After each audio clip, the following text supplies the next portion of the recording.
Hello everyone, एक बार फिर से स्वागत है आपका यूट्यूब चैनल नीतीश एजुकेशन 27 पर। फ्रेंड्स, जैसा कि लास्ट क्लास में हम लोग डिस्कस कर रहे थे मनोविज्ञान की अध्ययन विधियाँ और लगभग पार्ट 3 तक हम लोग पढ़ चुके हैं। आज हम लोग पार्ट 4 पढ़ेंगे। तो जैसे कि सिलेबस की बात करें तो मनोविज्ञान की अध्ययन विधियाँ जो है सेकंड पार्ट इसका चल रहा है। सिलेबस के रिगार्डिंग देखें तो फर्स्ट शुरुआत में क्या है, अगर सिलेबस को देखें तो हम लोग अर्थ, परिभाषा, विषय क्षेत्र और उपयोगिता है। उसके बाद मनोविज्ञान की अध्ययन विधियाँ हैं। तो मनोविज्ञान की अध्ययन विधियाँ में या मेथड्स ऑफ साइकोलॉजी में हम लोग डिस्कस कर चुके हैं इंट्रोस्पेक्शन मेथड क्या होता है, यानी अंतर्निरीक्षण विधि क्या होती है, प्रेक्षण विधि क्या होती है, ऑब्जर्वेशन मेथड क्या होता है, प्रयोगात्मक विधि क्या है या एक्सपेरिमेंटल मेथड क्या है। अब आज हम लोग डिस्कस करेंगे सर्वे विधि क्या होती है। ठीक है, सर्वे मेथड क्या होता है। तो स्टार्ट करते हैं। जैसा कि आपकी स्क्रीन पर दिख रहा है सर्वे विधि। तो सर्वे विधि क्या है? मनोविज्ञान में कुछ ऐसी समस्याएं हैं जिनका ठीक ढंग से अध्ययन यदि कोई अध्ययन करता एक छोटे प्रतिदर्श का मतलब व्यक्तियों की संख्या जिन्हें अध्ययन में शामिल किया जाता है प्रतिदर्श कहा जाता है। यानी यहाँ पर क्या है, प्रतिदर्श क्या होता है, सैंपल क्या होता है, number of peoples, number of subjects which is include in our experiment, यानी कि रेंडमली सेलेक्ट जिन्हें किया जाता है वो प्रतिदर्श कहलाते हैं। इसका सैंपल पे भी अगर आप पूरी डिटेल वीडियो देखना चाहते हैं तो मैंने इस पर भी एक अलग से वीडियो बना रखा है। सैंपल्स क्या होते हैं, कितने टाइप के होते हैं, वो आपका रिसर्च मेथडोलॉजी के प्लेलिस्ट में मिल जाएगा चैनल पर, तो वहाँ से जाकर आप डिटेल में पढ़ सकते हैं। तो आगे देखिए क्या है। तो ठीक एवं वैज्ञानिक ढंग से वह नहीं कर पाता है, यानी क्या लिखा है, मनोविज्ञान में कुछ समस्याएं ऐसी होती हैं जिनका ठीक ढंग से अध्ययन यदि कोई अध्ययन करता अगर छोटे सैंपल लेकर करता है तो वह वैज्ञानिक ढंग से स्टडी नहीं हो पाती है। यानी कुल मिला के ये लिखा है, अगर आप छोटे सैंपल्स ले रहे हैं तो मनोविज्ञान में कुछ समस्याएं ऐसी हैं जो छोटे सैंपल्स से पॉसिबल नहीं हो सकती उनका सॉल्यूशन खोजना। तो इस तरह की समस्याओं के अध्ययन के लिए प्रतिदर्श का बड़ा होना तथा समाज के भिन्न भिन्न वर्गों से व्यक्तियों को लेना अनिवार्य हो जाता है। यानी कि जब कुछ समस्याएं ऐसी होती हैं जो कि जियोग्राफिकल बेस्ड हो जाती हैं, यानी समाज आधारित हो जाती हैं और थोड़ा सा बड़े लेवल पर वो समस्या होती है समाज की, देश की, सोसाइटी की, तो वहाँ पर क्या होता है, हमें samples, huge number of samples की ज़रूरत होती है। वहाँ पर स्मॉल सैंपल्स से हम लोग किसी भी प्रॉब्लम का सॉल्यूशन नहीं निकाल सकते हैं। तो ऐसे में क्या होता है, ऐसे में हमें सर्वे मेथड का उपयोग करना पड़ता है। और सर्वे मेथड होता क्या है, अब आगे देखिए। जैसे समाज में बच्चों का पालन पोषण के अभ्यास के प्रति मनोवृत्ति का अध्ययन, जैसे मान लीजिए एग्जाम्पल ही लें तो सोसाइटी में जो बच्चों का पालन पोषण होता है यानी चाइल्ड लर्निंग प्रैक्टिसेस होते हैं उसके एटीट्यूड का अध्ययन करना, ये पूरे सोसाइटी लेवल पर है तो छोटे सैंपल से काम नहीं होगा। या फिर शादी से पहले होने वाले लैंगिक संबंधों का अध्ययन करना, या फिर किशोरों में विशेष औषध या ड्रग का प्रयोग से संबंधित समस्या आदि कुछ ऐसी ही समस्याएं होती हैं जिनका अध्ययन के लिए सैंपल बड़ा होना चाहिए तथा सभी वर्गों का प्रतिनिधित्व करने वाला होना चाहिए। यानी सैंपल यहाँ पर कैसा होना चाहिए, एक तो ह्यूज सैंपल होना चाहिए, जैसे क्लस्टर सैंपलिंग आप लोगों ने सुनी होगी, और सभी वर्गों से आए। अब जैसे मान लीजिए यहाँ पर ड्रग से रिलेटेड संबंधित समस्या का अध्ययन करना है तो ड्रग में मान लीजिए किशोरावस्था में लिया तो किशोरावस्था के हर एज ग्रुप के बच्चों को लेना होगा, हर कैटेगरी के बच्चों को लेना होगा। तो ऐसे क्या होगा, सैंपल्स लगभग आपके मान लीजिए 1 लाख पॉपुलेशन है तो 1 लाख पॉपुलेशन में कम से कम 10,000 बच्चों का सैंपल लेना होगा। तो इस तरीके से क्या है, हमें बड़े सैंपल की ज़रूरत पड़ेगी। तो इस तरह की समस्याओं के अध्ययन के लिए मनोवैज्ञानिक क्या करते हैं, सर्वे विधि को अपनाते हैं। तो सर्वे विधि का और एक एग्जांपल हम लोग देखना चाहे तो ये कह सकते हैं, जैसे मान लीजिए कोई पॉलिटिकल लीडर है और वो ये पता करना चाहता है कि जो पॉपुलेशन है सोसाइटी की उसके प्रति कितनी झुकाव रखती है, यानी कितने लोग, जैसे मान लीजिए मोटा मोटा कह लीजिए, जैसे मान लीजिए कुछ पॉलिटिकल पार्टियाँ हैं जैसे बीजेपी है, कांग्रेस है, या मान लीजिए सपा है, बसपा है, कुछ भी है। तो ये पता करना चाहेंगे कि कितने लोग या कितने परसेंटेज पॉपुलेशन जो है बीजेपी को सपोर्ट करती है, कितने % पॉपुलेशन कांग्रेस को सपोर्ट करती है या कितने % पॉपुलेशन जो है सपा और बसपा को सपोर्ट करती है। तो जब भी इस तरीके का अध्ययन करना होता है तो भी हम क्या है, हमें बड़े सैंपल्स की ज़रूरत पड़ती है और ऐसी समस्याओं के अध्ययन के लिए हमें सबसे बेस्ट जो मेथड होता है सर्वे मेथड कहलाता है। ठीक है, ऐसी समस्याओं को समाधान के लिए हम सर्वे मेथड का उपयोग करते हैं। तो सर्वे मेथड को और डिटेल में अगर जानना चाहें तो क्या है, देखिए, gathering information by asking people directly, gathering information by asking people directly is usually accomplished by means of a survey। यानी कि सूचनाओं को डायरेक्टली लोगों से पूछकर एकत्रित करना क्या कहलाता है, सर्वे कहलाता है। In a survey people are asked to response to a series of question about a particular subject. Survey में किया जाता है, लोगों से किसी पर्टिकुलर विषय के प्रति क्वेश्चंस का, प्रश्नों का एक समूह होता है, उनसे पूछा जाता है और डिफरेंट मेथड से उनके उत्तर या उनके जवाबों को लिखा जाता है, रिकॉर्ड किया जाता है। तो ये है सर्वे मेथड। आगे अगर हम बात करें तो सर्वे मेथड में जो आंकड़े हैं या डेटा हैं कैसे संग्रहित किए जाते हैं, तो उसकी भी कई विधियां हैं, लेकिन यहाँ पर मैंने केवल 4 विधियों को मेंशन किया है। साक्षात्कार, डाक सर्वे, थर्ड है आपका पैनल सर्वे, फोर्थ है आपका टेलीफोन सर्वे। और भी विधियों की बात करें तो देखिए, जैसा कि आपके स्क्रीन में दिख रहा है, क्लासिफिकेशन ऑफ सर्वे मेथड्स, जिसमें अगर हम बात करें तो टेलीफोन के द्वारा भी हम सर्वे कर सकते हैं। तो जैसे पहले ट्रेडिशनल टेलीफोन था, उसके बाद अब की बात करें तो कंप्यूटर असिस्टेड टेलीफोन इंटरव्यूइंग है। नेक्स्ट है आपका पर्सनल में देखिए इन होम या मेल इंटरसेप्ट है और कंप्यूटर असिस्टेड पर्सनल इंटरव्यूइंग है। मेल या फैक्स इंटरव्यू के माध्यम से कर सकते हैं और मेल पैनल। इलेक्ट्रॉनिक मीडिया की बात करें तो इंटरनेट और ईमेल के द्वारा हम लोग सर्वे करते हैं, डेटा एकत्रित करते हैं। इसी तरीके से एक फिगर मैंने और यहाँ पर डिस्कस किया है, classification of research survey research methods, जिसमें degree of structure and disguise in questionnaire design, structured, unstructured, disguised, undisguised. ठीक है, मोड ऑफ कम्युनिकेशन की बात करें तो देखिए यहाँ पर क्या है, 4 मोड ऑफ कम्युनिकेशन है, पर्सनल इंटरव्यू, टेलीफोनिक है, सेल्फ एडमिनिस्टर्ड और मेल सर्वे। पर्सनल इंटरव्यू में बात करें तो देखिए door to door interviewing, executive interviewing और mall intercept interviewing. Telephonic interviews की बात करें तो central location telephonic interviewing, computer assisted telephonic interviewing और कम्प्लीटली ऑटोमेटेड टेलीफोन सर्वेज। और नेक्स्ट है आपका मेल सर्वेज। इसी तरीके से टेम्पोरल बेसिस। तो ये क्लासिफिकेशन है और यहाँ पर मुख्य हम लोग केवल 4 विधियों को देखेंगे, जिसमें सबसे पहला है आपका what do mean by interview survey, साक्षात्कार का सर्वे क्या है।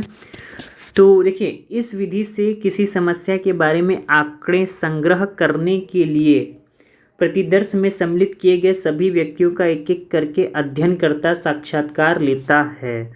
यानी इंटरव्यू सर्वे में क्या होता है, जो रिसर्चर होता है डेटा कलेक्शन के लिए, सूचनाओं के कलेक्शन के लिए क्या करता है, एक एक सैंपल्स, मतलब जो भी सैंपल सेलेक्ट किए गए हैं उस सर्वे में, उनसे उनका इंटरव्यू लेता है और इंटरव्यू के आधार पर आंकड़े एकत्रित करता है।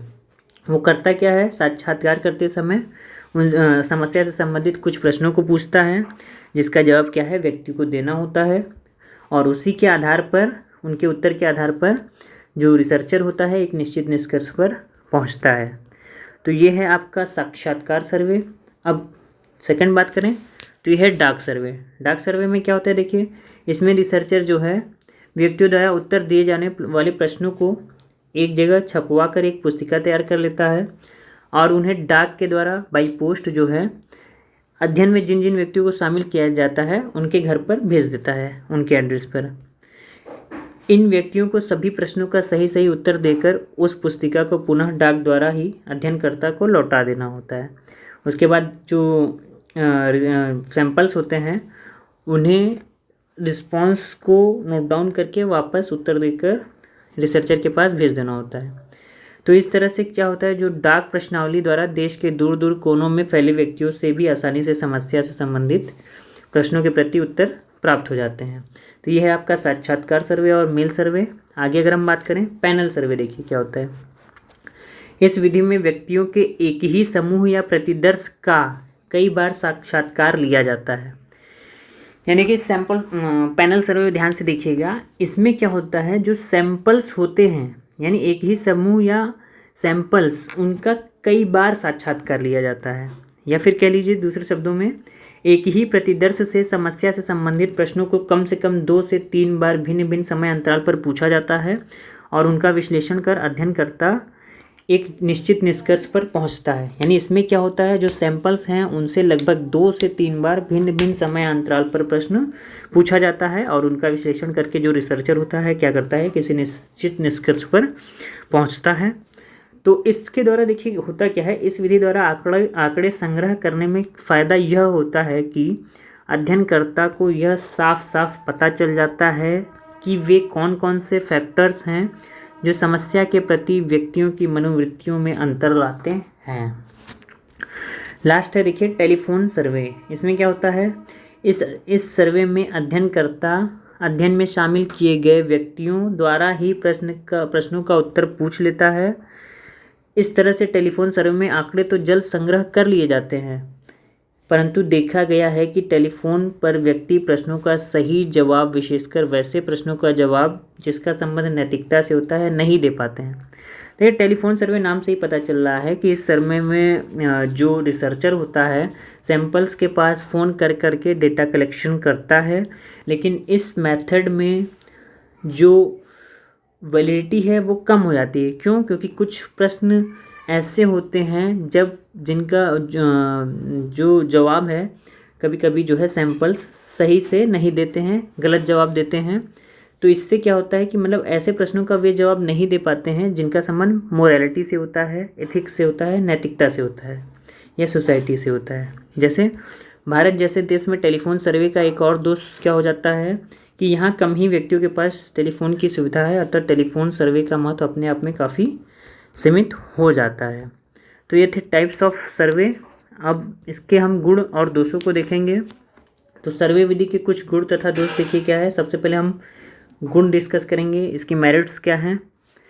तो इस विधि का सबसे बड़ा गुण यह है कि इसके द्वारा कम समय में अधिक से अधिक व्यक्तियों से आंकड़े संग्रह किए जा सकते हैं। जैसा कि मैंने बताया था, सर्वे मेथड कब यूज़ किया जाता है, जब समस्या कुछ ऐसी हो जो कि लार्ज लेवल पर हो, सोसाइटी लेवल पर हो, कंट्री लेवल पे हो, तो हम क्या करते हैं, इस विधि के द्वारा बड़ी से बड़ी समस्या का समाधान कर सकते हैं।